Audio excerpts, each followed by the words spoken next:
Hey guys, in this video I will show you how to equip multiple accessories in Roblox. Alright, let's begin. First of all, open any preferred browser and search for roblox.com. Now, sign into your Roblox account and you will be redirected to the home page. Now, tap on the Avatar tab in the left side menu and a bunch of wearables will be displayed. Hover your cursor over the Accessories tab and select the target subsection.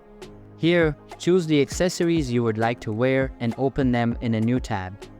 Then, click on the Advanced Embed at the right side. You will see a bunch of fields. Now, get to the Accessories individual tab and copy their ID. Then paste those in the fields provided.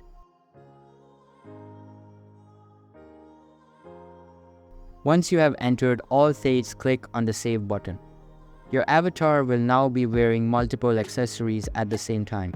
So that's basically how you can equip multiple accessories in Roblox. And that's it for this video. If you find this helpful, consider subscribing and giving this a big thumbs up. Thanks.